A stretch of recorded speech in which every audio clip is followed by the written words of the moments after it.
final project. My name is Mack and my co-presenter is Daniil here. So, project overview. The problem is automating assessing quality of code, more specifically assessing whether someone's code is indicative of working at a top company like Google, Microsoft, etc. Our solution is using NLP models to analyze the code and classify it.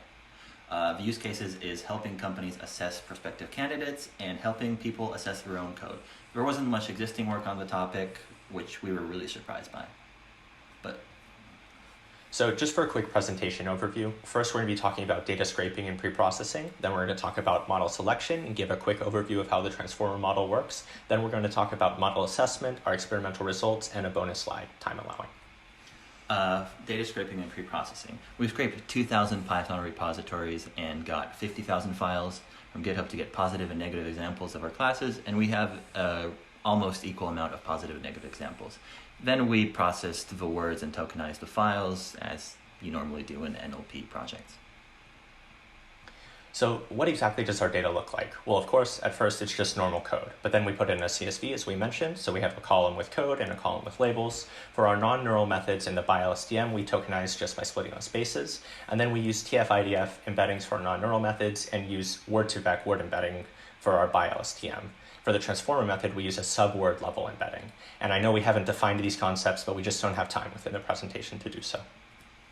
Model selection. So for our baseline models, we used KNN, logistic regression, decision tree, naive Bayes, perceptrons, random forest, and multi-layer perceptrons, which are the models from the class.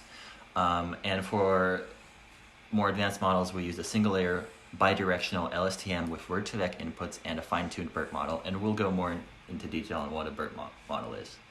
So let's talk about what a transformer is. Well, first of all, we have to talk about attention, a core component of transformers. Attention, as you can see in the example on the right, is just a way of knowing what part of the input is most important to the problem that we're solving at the current moment.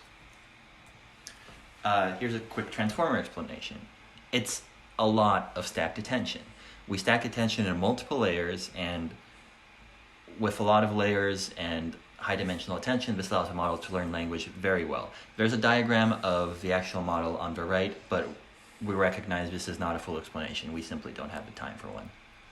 Since transformers are very cost-expensive to train, we use transfer learning, which is the act of taking a pre-trained transformer and then fine-tuning it on the data that we actually want our model to be able to perform well on. For example, for us, that was our code. Transfer learning is a standard industry practice for transformers. For model evaluation and assessment, we used tenfold cross-validation for hyperparameter tuning. Our validation dataset was taken as part of a standard split, and when training, our losses cross entropy for BERT and ByLSTM. Our main metric was F1 score, but we also used other metrics like area under curve, precision, accuracy, and recall. So our experimental results showed that out of the basic models, the KNN actually performed best, and the advanced models unsurprisingly performed better than the basic models, with the transformer model actually getting accuracy of 76%. Analyzing our results. The poor performance of basic models could possibly be explained by TF-IDF not working with code well, or the models aren't simply able to handle the tasks. We were surprised by the accuracy of the more complicated models. The ByLSTM outperformed basic models. This makes sense as it's more geared towards understanding language, and the transformer was the best. It doesn't surprise us that it was the best model, but it did surprise us just how good it was.